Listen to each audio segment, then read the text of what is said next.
Hey guys, welcome back. I'm Alistair, and today I'm reviewing the On Cloudsurfer Max.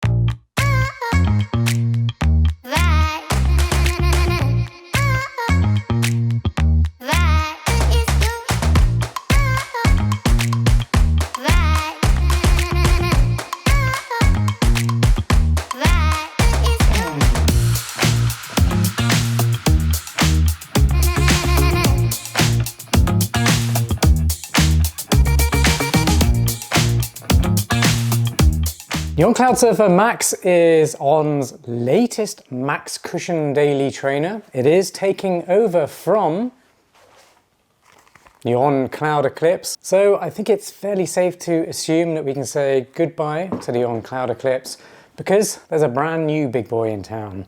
And the Cloudsurfer Max is the max cushion daily trainer that complements the On Cloudsurfer 2, released in 2025. So it's a super comfortable daily trainer and it's designed for going long distances or just bagging those recovery miles in pure comfort. If you've been eyeing up the On Cloudeclipse, you're wondering what that shoe is like, well, I'm going to draw some comparisons to this successor here, how it compares to the On Cloudeclipse, but also how this one compares to the On Cloudsurfer 2. So hopefully I'll help you decide which On Cloudsurfer is going to be best for you. Let's start with the key specifications.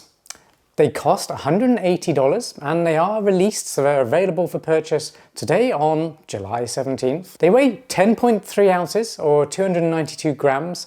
That's for a size US men's 9, my pair. They have a 6mm drop from heel to toe, and that's a stack height of 37mm under the heel and 31mm under the forefoot. The upper is using a brand new engineered mesh material and it definitely has some improvements over the previous version. The tongue is much better. Don't get any rubbing points around where you fasten up the laces, so there's no lace bite or anything weird going on with the tongue anymore. That was really the only downside I had with the Cloudeclipse. It's got a really nice secure fit and it's very breathable as well. Now the midsole is using Cloudtech phase technology. You are probably already familiar with this because it has been used in the Cloudsurfer and the Cloudeclipse before. In fact, this midsole here looks very, very similar to the Cloudeclipse that came before it. And the foam is ever so slightly softer than the Cloudeclipse as well, making the ride a little bit smoother and more enjoyable. But as with a lot of these On releases lately, even though it is a cushion shoe and it's advertised as a cushion shoe, you might feel like it feels quite firm out the box. Don't worry, stick with it, do a couple of runs and that midsole does break in and it feels so much softer if you do give it a chance. And the outsole does have rubber compound for the most part. It has these rubberized pod sections and there is a midsole cut out in the middle of the shoe.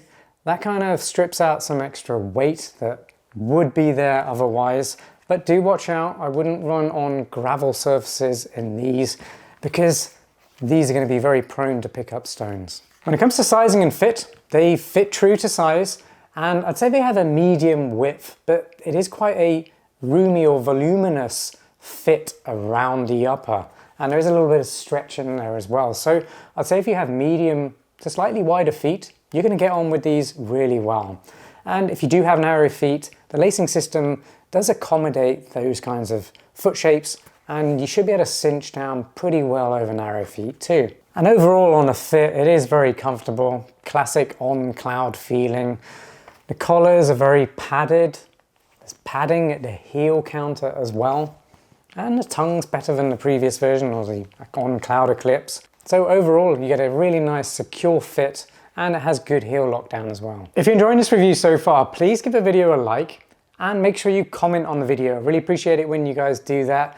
I'm really trying to build more of a community out of this channel because I want to get your input on running shoes as well. That will really help future subscribers and current subscribers determine whether the shoes I'm reviewing are going to be best for them. The more input we can get, the better. So if you've run in the On Cloudsurfer Max, let me know your thoughts on it. Do you enjoy it? Or maybe you've got a different favorite max cushion daily trainer.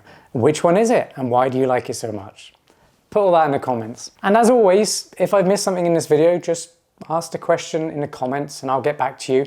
Or if you don't have a clue where to start, but you're just looking for the the perfect trainers for you. Just ask the questions and I'll get you hooked up with the best ones for you. I reply to everyone. And of course, I almost forgot, make sure you subscribe to the channel and hit that notification bell to get notified as soon as videos drop. I always keep things genuine, honest, and as insightful as possible to help you decide whether or not the shoes I'm currently reviewing are going to be best for you and your needs. But again, if at any point you got a question, drop it in the comments. Right, let's get into the performance side of things. I'm going to start with the midsole because that's obviously the biggest selling point in the Cloudsurfer Max. The Max is certainly referring to comfort and stack height and bounce and cloudiness, all that kind of stuff. The feeling of running on clouds is coming from the midsole really. So I have to point out that the first few runs you do in this shoe, my first run was a 15-kilometer run. I wanted to give them a chance and break them in on that first run. And the first thing I noticed was, well, these don't feel that soft at all. They actually feel quite firm underfoot. And that feeling does go away. I noticed it on the Cloudsurfer 2 as well. That's another release from earlier this year in 2025. It just feels firm and it just needs breaking in. So give it a chance. It does feel so much softer now that I've done all the break-in work, which actually only took about 5 to 10 kilometers in total. So you can break it in one short run very easily. And it's worth it. It definitely feels very nice, soft, cushioned and supportive underfoot when you do. Now I also like the fact that even though it is cushioned, it's not plush, it's cushioned and protective. There is a very important difference there. Plush shoes tend to come with instability a lot of the time. But this one's cushioned and it feels very stable. So if you do have overpronation or supination issues, you tend to roll your ankle inwards as you run. This isn't a support or stability shoe per se, but it's not squishy, so it does hold your gait up nicely. So neutral runners are going to love it. If you do overpronate a little bit, you're going to like them as well too, because they do kind of just push your foot back because they're not overly plush. The rocker geometry in the midsole is very nice as well. What that does is smooths out your transition from heel landing to toe takeoff. These do perform really well when you strike with your heel. Now I tend to run more on my forefoot and I found that actually there's a good amount of cushioning under the forefoot too, and you do get benefit from the forefoot rocker as well. So if you imagine what's happening, you're hitting at the heel for most people and you're going to be compressing these pods or the holes within this midsole. What happens then is they lock into place, and as you continue with your stride or transition, you flex the shoe. By the way, it stores a lot of energy. If you flex it like this, see what happens. It just bounces out of your hands. And that is because once you release that flex, these pods that have been locked in place spring back, they bounce back and release energy.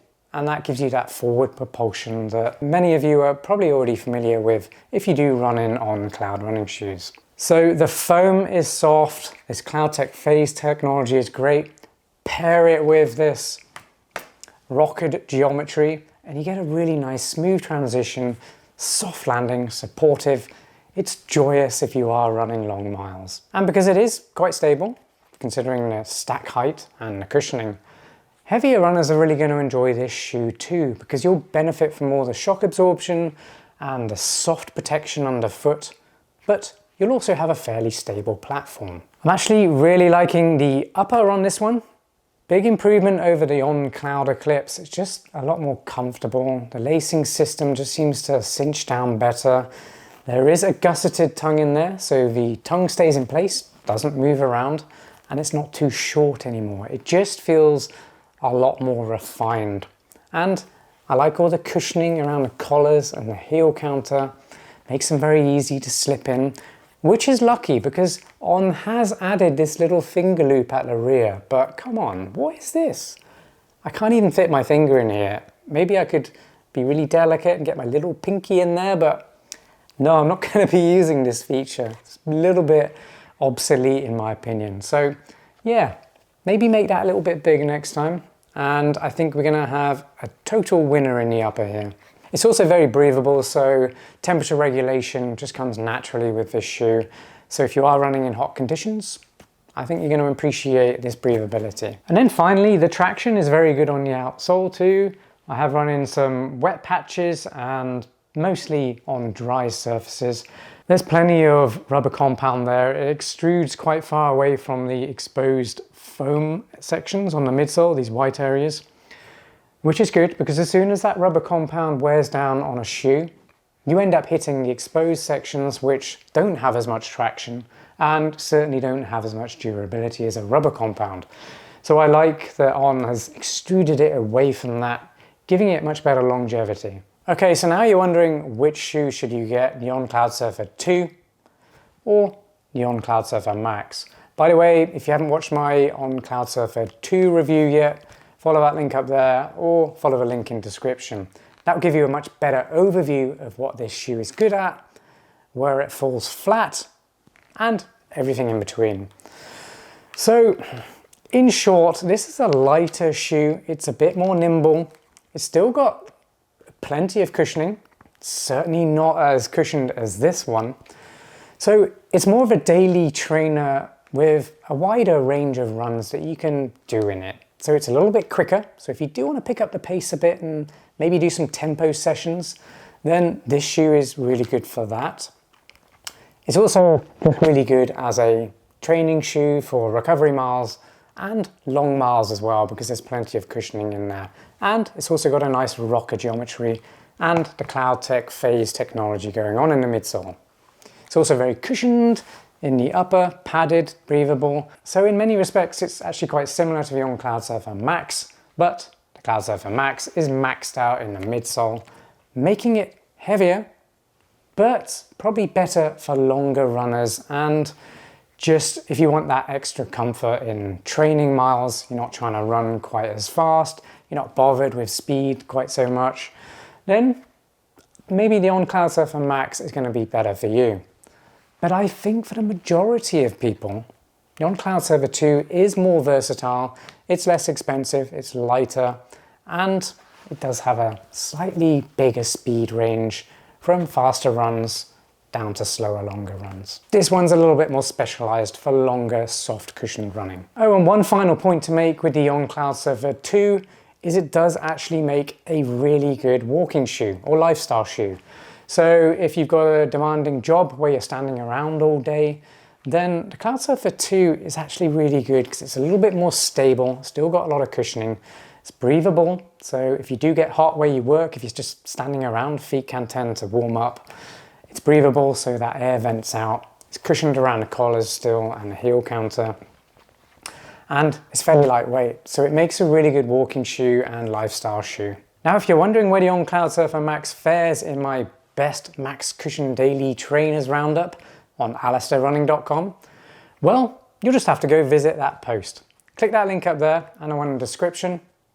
That's always updated as and when I review new max cushion running shoes. If they're good enough, they make it onto that list. Is the On Cloudsurfer Max worth $180 then? Well, that's quite a lot of money, but a lot of these max cushion daily trainers do cost around $180, so it's fairly priced, especially considering the On brand is a premium brand. It does its job really well, does everything that it's advertised to be able to do very well. So it's a highly cushioned running shoe for doing long miles. Nothing too fast, just nice Sunday easy paced jog type shoe. And it is really good for marathon training if you are upping your distance and you just need a shoe to allow your biomechanics and body to get used to running longer distances with less of a chance of picking up an injury. And that's really what the On Cloudsurfer Max does best. It absorbs shock, it makes the ride bouncy, fun and enjoyable, all while maintaining a good level of stability. So if that sounds like the shoe you're after, and $180 isn't too much for you to spend on a pair of shoes, then I highly recommend it. It's a very good daily trainer for running long distances. Go try it out. Well, that's it from me. Thanks for watching this On Cloudsurfer Max review. Really hope you enjoyed it. If you did, please give the video a like. It's very easy to do. Just tap that like button. It means a lot to me if you do that. and make sure you comment on this video. Let me know what your favorite daily trainer is right now, your Max Cushion daily trainer. Or if you've got any comments about this shoe because you've run in it, you like it, you don't like it, put all that information down in the comments. Really appreciate it. And subscribe to the channel for more running shoe reviews just like this one. Thanks again for watching. I'll see you next time. Peace.